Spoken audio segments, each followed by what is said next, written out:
नमस्ते, स्वागत है आप सभी का मेरे चैनल पर। तो अभी हमें मंचर बस स्टैंड में यहाँ से हमें जाना है नासिक और वहाँ से हम फिर जाएंगे त्र्यंबकेश्वर ज्योतिर्लिंग और ब्रह्मगिरी पर्वत ट्रैक के लिए। पहले मैं भीमाशंकर ज्योतिर्लिंग से वापस पुणे के लिए जा रहा था। फिर मैंने सोचा था पुणे से नासिक के लिए बस पकड़ूँगा, लेकिन जब कंडक्टर ने पूछा आपको कहाँ जाना है, तो मैंने बोला वैसे तो मुझे पुणे जाना है अभी, लेकिन फिर वहाँ से नासिक के लिए निकलना है। तो फिर कंडक्टर ने बताया सारी बसें मंचर होकर ही नासिक जाती हैं, इसलिए आप मंचर से ही बस पकड़ लो, आपका 2 से ढाई घंटे बच जाएगा।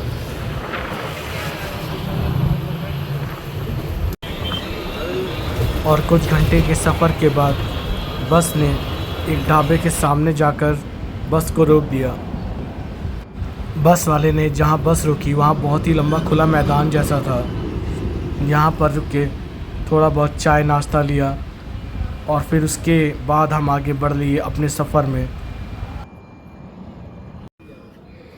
और अभी रात का 7 बज रहा था और अब नासिक पहुँचते पहुँचते 9:30 से 10 बजने वाला था।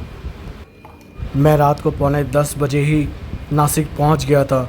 तब पूछताछ करने पर पता चला कि 10 बजे दिन की लास्ट बस त्र्यंबकेश्वर ज्योतिर्लिंग के लिए जाती है, जो कि 45 मिनट में पहुंचा देगी त्र्यंबकेश्वर। और त्र्यंबकेश्वर जब मैं पहुंचा तो यहाँ की सड़कें एकदम सुनसान सी पड़ी हुई थी।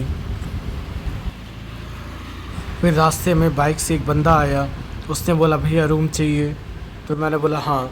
तो उसने मुझे एक रूम दिया जो कि मुझे 500 रुपये का पड़ा। मैंने रात में ध्यान नहीं दिया क्योंकि मैं थका हुआ था और मुझे सोना था, तो मैं उसके साथ चला गया। बट जब मैं अगले दिन सो के उठा और जब मुझे मंदिर जाना था तब मैंने वापस ऑटो किया। तब उसने बताया कि यहाँ से मंदिर की दूरी 1 किलोमीटर के करीब है, जो कि रात में उसने आधा किलोमीटर बताया था।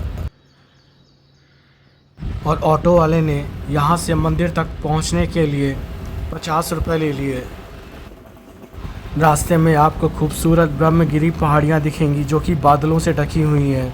अभी हम वहाँ भी जाएंगे, बट सबसे पहले हमें जाना है त्र्यंबकेश्वर ज्योतिर्लिंग के मंदिर की ओर। कुछ देर बाद हम पहुँच गए त्र्यंबकेश्वर मंदिर के पास। जहाँ ऑटो वाले ने उतारा वहाँ से त्र्यंबकेश्वर मंदिर कुछ ऐसा दिखता है। श्री त्र्यंबकेश्वर मंदिर महाराष्ट्र के नासिक से लगभग 28 से 30 किलोमीटर की दूरी पर ब्रह्मगिरी नामक पर्वत के पास स्थित है, जहाँ से गोदावरी नदी बहती है। इसका निर्माण तीसरे पेशवा बालाजी बाजीराव ने एक पुराने मंदिर के स्थान पर करवाया था। त्र्यंबकेश्वर मंदिर एक धार्मिक केंद्र है जो 12 ज्योतिर्लिंगों में से एक है।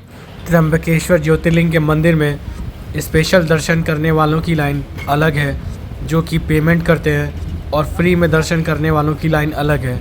जब आप फ्री दर्शन लाइन में जा रहे होंगे तो रास्ते में ही आपको लगेज सेंटर दिख जाएगा, जहाँ पर आप अपना बैग सबमिट कर सकते हैं 50 रुपये देकर। जिस दिन मैं त्र्यंबकेश्वर ज्योतिर्लिंग में दर्शन करने के लिए आया था उस दिन यहाँ पर काफ़ी ज़्यादा बारिश हो रही थी और बादल भी काफ़ी ज़्यादा थे। त्र्यंबकेश्वर मंदिर के बाहर आपको अच्छी खासी दुकानें देखने को मिल जाएंगी, जहाँ से आप प्रसाद ले सकते हैं। यहाँ पे होटल्स भी अवेलेबल है जहाँ पर आप खाना खाकर अपनी भूख भी मिटा सकते हैं और प्लस कपड़ों की ख़रीदारी भी कर सकते हैं। और अब हम आ गए हैं मंदिर के अंदर। जब मैं अंदर आया तो मुझे लगा भीड़ केवल इतनी ही है, लेकिन बाद में जब मैं अंदर गया तब इसके जैसे अंदर 2 हॉल और थे जहाँ पर लोगों की बहुत लंबी लाइन लगी हुई थी। त्र्यंबकेश्वर मंदिर का अपना इतिहास है। यह पौराणिक महत्व का मंदिर है। हिंदू मान्यताओं में इसे 12 ज्योतिर्लिंगों में स्थान प्राप्त है। यहाँ महादेव की पूजा होती है। महाराष्ट्र के नासिक में स्थित इस मंदिर की दुनिया भर में ख्याति है। यहाँ काले पत्थरों पर नक्काशी बहुत ही अद्भुत है। हाँ, लगी हुई टीवी पर आप ज्योतिर्लिंग के दर्शन कर सकते हैं। यह भगवान शिव के भक्तों के लिए बहुत बड़ा तीर्थ स्थल है। यह पौराणिक मंदिर नासिक एयरपोर्ट से 30 किलोमीटर दूर स्थित है। इस गांव का नाम त्र्यंबक है। यहीं पर गोदावरी के रूप में गंगा के धरती पर आने की कहानी भी कही जाती रही है। यहाँ भगवान को त्रय यानी ब्रह्मा, विष्णु और महेश का अवतार कहा जाता है। मुगल काल के शासकों ने भारत के अंदर कई शहरों में हिंदू देवी देवताओं के तीर्थ स्थलों को ध्वस्त करवा दिया था। उनमें एक नासिक का त्र्यंबकेश्वर मंदिर भी था। इतिहासकार जदुनाथ सरकार ने अपनी पुस्तक हिस्ट्री ऑफ औरंगजेब में भी इसका जिक्र किया है। उन्होंने लिखा है, सन 1690 में मुग़ल शासक औरंगजेब की सेना ने नासिक के त्र्यंबकेश्वर मंदिर के अंदर शिवलिंग को तोड़ दिया था। मंदिर को भी काफ़ी क्षति पहुंचाई थी और इसके ऊपर मस्जिद का गुंबद बना दिया था। यहाँ तक कि औरंगजेब ने नासिक का नया नाम भी बदल दिया था। लेकिन 1751 में मराठों का फिर से नासिक पर आधिपत्य हो गया, तब इस मंदिर का पुनर्निर्माण कराया गया था। कहा जाता है 17वीं शताब्दी में जब इस मंदिर का जीर्णोद्धार किया जा रहा था, तब इस कार्य में 16 लाख रुपए खर्च हुए थे। त्र्यंबक को गौतम ऋषि की तपोभूमि के तौर पर भी जाना जाता है। इस मंदिर के जीर्णोद्धार का श्रेय पेशवाओं को दिया जाता है। तीसरे पेशवा के तौर पर विख्यात बालाजी यानी श्रीमंत नाना साहब पेशवा ने इसे बनवाया था। पौराणिक तौर पर यह भी कहा जाता है कि सोने और कीमती रत्नों से बने लिंग के ऊपर मुकुट महाभारत के पांडवों द्वारा स्थापित किया गया था। पौराणिक कथाओं के अनुसार महर्षि गौतम और उनकी पत्नी ब्रह्मगिरी पर्वत पर एक आश्रम में निवास करते थे। लेकिन आश्रम के कई ऐसे ऋषि मुनि थे जो महर्षि गौतम के प्रति ईर्ष्या का भाव रखते थे और उन्हें नीचे दिखाने की हर समय कोशिश करते थे। ईर्ष्यालु ऋषियों ने महर्षि गौतम को आश्रम से बाहर निकालने की योजना बनाई और उन पर गौ हत्या का आरोप लगाया। इस पाप से मुक्ति के लिए गौतम ऋषि ने माँ गंगा को धरती पर लाने का विचार किया और एक शिवलिंग की स्थापना कर तपस्या में लीन हो गए। गौतम ऋषि की तपस्या से प्रसन्न होकर भगवान शिव प्रकट हुए। तब भगवान शिव ने गौतम ऋषि से वर मांगने के लिए कहा। तब महर्षि जी ने देवी गंगा को इस स्थान पर प्रकट होने का वरदान मांगा। लेकिन इस पर माँ गंगा ने यह शर्त रखी कि यदि भगवान शिव इस स्थान पर रहेंगे तभी वह यहाँ रहेंगी। इस शर्त को मानते हुए भगवान शिव ने त्र्यंबकेश्वर ज्योतिर्लिंग का रूप धारण किया और यहीं पर बस गए। फिर गंगा नदी गोदावरी के रूप में बहने लगी। भगवान शिव को समर्पित त्र्यंबकेश्वर एक पवित्र स्थान है। हिंदू परंपरा में यह माना जाता है कि जो कोई व्यक्ति त्र्यंबकेश्वर मंदिर में दर्शन करता है उसे मृत्यु के बाद मुक्ति प्राप्त होती है। यहाँ स्थित ज्योतिर्लिंग की असाधारण विशेषता है कि मंदिर में लिंग 3 मुखों वाला है, जिसमें त्रिदेव भगवान ब्रह्मा, भगवान विष्णु और भगवान शिव का स्वरूप है। अन्य सभी ज्योतिर्लिंगों में भगवान शिव मुख्य देवता हैं। और अब हम पहुंच रहे थे मंदिर के प्रवेश द्वार में, जहां से होकर हमें अंदर जाना था। मंदिर के पास पहुंचकर भक्तगणों का जोश और बढ़ गया और हर कोई भगवान भोलेनाथ के जयकारे लगाते हुए आगे बढ़ रहा था।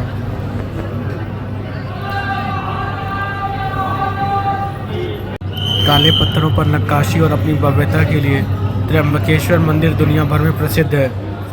पूरा मंदिर काले पत्थरों से बना हुआ है। चौकोर मंडप और बड़े दरवाजों मंदिर की शान है। मंदिर के अंदर स्वर्ण कलश है और शिवलिंग के पास हीरों और अन्य कीमती रत्नों से जड़े मुकुट रखे हैं। यह सभी पौराणिक महत्व के हैं। जब आप मंदिर पहुंचेंगे तो बीच के खाली हिस्से में आपको कई सारे पंडित बैठे और खड़े हुए दिख जाएंगे, जो आपसे पूछ रहे होंगे आपको रुद्राभिषेक की पूजा करानी है या नहीं। अगर आप कोई पूजा कराते हैं तो ये आपसे उस चीज़ का चार्ज लेंगे। त्र्यंबकेश्वर मंदिर का मेन मंत्र है ओम त्र्यंबकम यजामहे सुगंधिम पुष्टिवर्धनम उर्वारुकमेव बंधनान मृत्योर्मुक्षीयम मामृतात्। ओम नमः शिवाय। और फिर 3 घंटे के बाद मैं लाइन में सबसे आगे खड़ा हुआ था। मंदिर बंद हो चुका था कुछ देर के लिए। उसके बाद जब मंदिर खुला तो सबसे पहले मैं गया दर्शन करने के लिए। वहाँ ज्योतिर्लिंग से आशीर्वाद लिया और फिर बाहर आ गया मंदिर की खूबसूरत संरचना देखने के लिए। मंदिर के चारों ओर फैली प्राकृतिक सुंदरता शांति के समग्र वातावरण को और बढ़ा देती है। त्र्यंबकेश्वर ज्योतिर्लिंग मंदिर की यात्रा न केवल एक धार्मिक यात्रा है, बल्कि आंतरिक चिंतन और शांति का अवसर भी है। यह एक ऐसी जगह है जहाँ कोई आध्यात्मिकता से जुड़ सकता है और दिव्य उपस्थिति की भावना का अनुभव कर सकता है। मंदिर का स्ट्रक्चर बाहर से देखने पर काफ़ी अच्छा लगता है। यहाँ पर भगवान शिव के साथ साथ भगवान ब्रह्मा और भगवान विष्णु भी विराजमान हैं। ज्योतिर्लिंग के दर्शन कर और मंदिर के बाहर कुछ समय बिताने के बाद मैं आ गया बाहर की तरफ। बाहर आकर मैं सबसे पहले होटल गया, वहाँ पर मैंने कुछ नाश्ता किया और फिर आगे बढ़ गया यहाँ के प्रसिद्ध कुंड को देखने के लिए।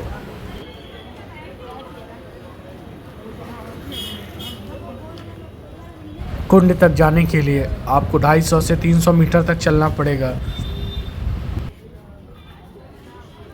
जब आप कुंड की तरफ जा रहे होंगे तो आपको दोनों तरफ दुकानें देखने को मिलेंगी। एक तरफ यहाँ कपड़े की दुकानें, जनरल स्टोर मिलेगा, दूसरी तरफ सब्जी मंडी है। यहाँ पर मिलने वाला पेड़ा बहुत ही ज़्यादा मीठा होता है, जिसमें खोवे की मात्रा कम और चीनी की मात्रा बहुत ज़्यादा होती है। मैंने 110 रुपये का पेड़ा लिया, जिसमें 10 से 12 पेड़े चढ़े, जो कि बहुत ही ज़्यादा मीठे थे। रास्ते में कुंड की तरफ जाते हुए आपको दिखेगी ब्रह्मगिरी पर्वत श्रृंखला, जो यहाँ से देखने पर बहुत ही अच्छी लग रही है। और अब हम पहुँच रहे हैं कुंड। कुशावर्त महाराष्ट्र राज्य में त्र्यंबकेश्वर में गोदावरी नदी पर स्थित एक पवित्र जल कुंड है, यानी छोटा सा तालाब। इस कुंड में श्रद्धालु स्नान करते हैं। लोगों की धारणा है कि इस कुंड में नहाने से मनुष्य के पाप धूल हो जाते हैं। और अब यहाँ के बाद हम चलेंगे ब्रह्मगिरी पर्वत ट्रैक पर, जहाँ पर आपको 750 से 800 सीढ़ियाँ चढ़कर ऊपर जाना पड़ेगा। तो मिलते हैं आपसे नेक्स्ट वीडियो में ब्रह्मगिरी पर्वत ट्रैक पर। हर हर महादेव।